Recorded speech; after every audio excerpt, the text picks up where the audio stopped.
Hi friends, నేను మీ Shabbir. Sir ఈ వీడియోలో ఈ ఏపీ యానిమల్ హస్బెండరీ అసిస్టెంట్, అదేవిధంగా యానిమల్ హస్బెండరీ అండ్ డైరీకి సంబంధించి డిపార్ట్మెంట్లో మనకి జాబ్స్ అనేటటువంటి ఏవైతే ప్రీవియస్ గవర్నమెంట్ భర్తీ చేశారో అదే రకంగా ఇక్కడ మళ్ళీ జాబ్స్ అనేవి భర్తీ చేయబోతున్నారు.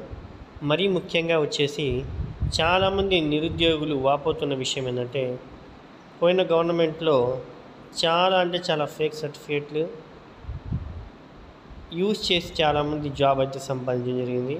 ఖచ్చితమైన ఎంక్వైరీ నిర్వహించి నిజంగా ఎవరైతే అభ్యర్థులు ఉన్నారో, ఎవరికైతే మెరిట్ ఉందో ఆ అభ్యర్థులకు న్యాయం చేయండి అని చెప్పి తెలియజేయడం జరుగుతుంది.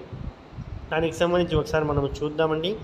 ఇంతకీ నిజాలు ఏ విధంగా ఉన్నాయి దానికి సంబంధించి కామెంట్ సెషన్ చూద్దాము, అభ్యర్థుల ఆవేదన చూద్దాము. ఇన్ని ఒక్కసారిగా మనం గవర్నమెంట్ విషయం తీసుకువెళ్దాం. Okay, right. ఇంతకుముందు మన ప్రీవియస్ వీడియోలో ఈ విధంగా తనగాని ప్రసాద్ గారు అయితే కామెంట్ చేస్తున్నారు. సార్, సచివాలయం మరియు ఏహెచ్ఏలో ఫేక్ సర్టిఫికేట్తో పాటు ఫేక్ సదరన్ డే మరియు ఫేక్ స్పోర్ట్స్ కోటా కింద జాబ్ వచ్చిన వాళ్ళు చాలామంది అయితే ఉన్నారు. వాళ్ళని మరలా ఎంక్వైరీ జరిపి ఏపీ నిరుద్యోగులకు న్యాయం చేయండి సార్ అని చెప్పి కూడా అడగడం జరుగుతుందండి.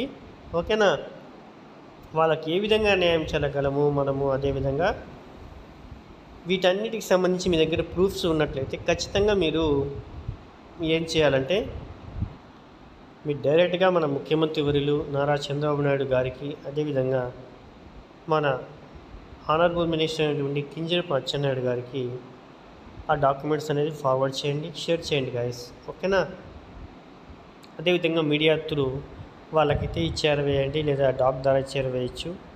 నారా లోకేష్ గారికైనా తెలియజేసుకోవచ్చు, హలో లోకేష్ అని చెప్పి, the date of AP dot ఏదైతే డైరెక్ట్గా ఆయనే పరిశీలిస్తారో అన్ని రకాల ప్రాబ్లమ్స్. ఓకేనా, వారికి కూడా చెప్పుకోవచ్చు, ఇలా మనం ఎవరికైనా చెప్పుకోవచ్చండి. కానీ ముఖ్యంగా ఈ శాఖకి వీళ్ళు పెద్ద కాబట్టి మన కింజరపు అచ్చెన్నాయుడు గారికి తెలియజేయండి. అదేవిధంగా మనందరికీ హెడ్ మన చంద్రబాబు నాయుడు గారు కాబట్టి ఆయనకి తెలియజేయండి. ఖచ్చితంగా మనకి న్యాయం అయితే చేకూరుతారు. ఖచ్చితంగా చివరి వరకు పోరాడి, ఖచ్చితంగా ఎవరైతే అభ్యర్థులు ఉన్నారో వాళ్ళకి ఖచ్చితంగా న్యాయం జరిగే వరకు పోరాడి వాళ్ళకి న్యాయం జరిపిస్తారు. ఓకే, ఇంకా మీకు ఏమైనా డౌట్స్ ఉంటే ఆ డౌట్స్ కామెంట్ సెక్షన్లో తెలియజేయండి గాయస్. Thank you.